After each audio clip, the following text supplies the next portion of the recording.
जय माता दी। सभी भक्तों को मेरा कोटि कोटि नमस्कार।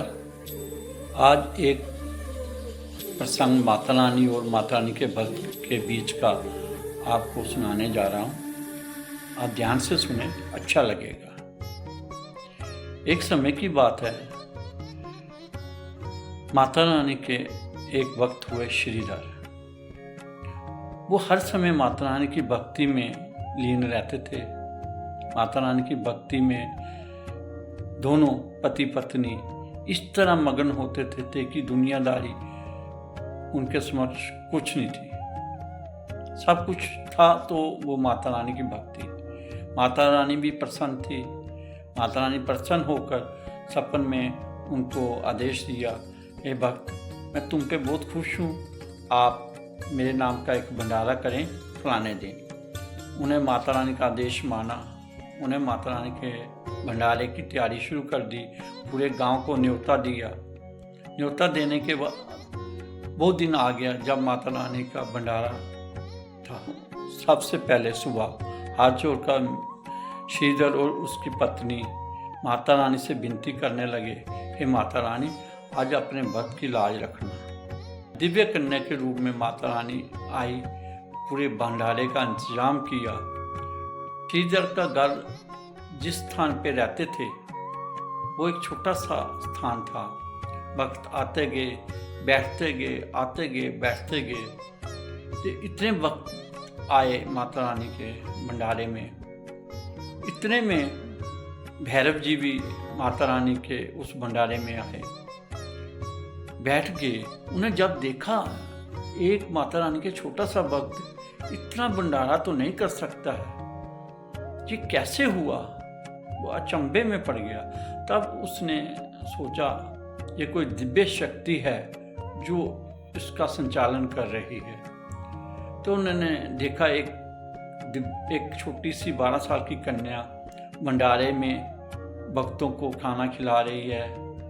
तो उसकी नज़र उन पे पड़ी। तो उन्होंने दिव्य शक्ति को आदेश दिया, देवी, हम भैरव नाथ हैं, हमें तो मांस मदरा चाहिए। तो उस कन्या ने भैरव जी से कहा, ये तो माता रानी का भंडारा है, ये तो इसमें तो शुद्ध भोजन होगा। माता रानी को स्पर्श करने की कोशिश की तो उस दिव्य कन्या अदृश्य हो गई और आगे के लिए प्रस्थान करने लगी। उनके आगे हनुमान जी चल रहे थे, बीच में माता रानी थी, पीछे भैरव जी थे। एक स्थान आया बाणगंगा नामक, जहाँ माता रानी ने हनुमान जी को प्यास लगने पे बाण मारकर उसकी प्यास बुझाई। उसी का नाम आज बाणगंगा के नाम को जाना जाता है। उसके बाद फिर चल पड़े। वो स्थान आया चंद्रपाद का, जहाँ माता रानी ने पीछे मुड़कर भैरव जी को देखा था। उस स्थान को आज चंद्रपाद का कहते हैं। वहाँ से प्रस्थान करते हुए माता आदि कुंवारी पहुँचे। माता रानी गुफा में अपना आसन ग्रहण किया और हनुमान जी को कहा कि मैं 9 महीने जहाँ तपस्या करूँगी, कोई अंदर ना आने पाए। तपस्या करने के बाद जब भैरव जी ने गुफा में जाने की चेष्टा की तो हनुमान जी के साथ उनका एक युद्ध हुआ। तो माता ने देखा भैरव तो मानने वाला नहीं है, इसलिए मुझे आगे के लिए प्रस्थान करना पड़ेगा। तो माता रानी गुफा के दूसरे रास्ते से होते हुए त्रिकुट पहाड़ों में उस मूल स्थान पर पहुंची जहां आज वैष्णो का पवित्र पावन भवन है। उस गुफा में जहां आज लाखों के नाम से भक्त आते हैं, उस वैष्णो देवी के धाम के दर्शन करते हैं। और वहाँ से ही कोई 2-2.5 किलोमीटर के उपरांत भैरव जी का वो भी स्थान है जहाँ भैरव जी का शीश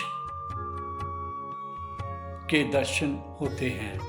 धड़ तो माता रानी की गुफा के बाहर है और शीश उस भैरव मंदिर, भैरव घाटी में आज भी स्थित है, जहाँ आज लाखों करोड़ों भक्त इस पावन यात्रा को आते हैं और माता रानी के दर्शन करते हैं। जय माता दी।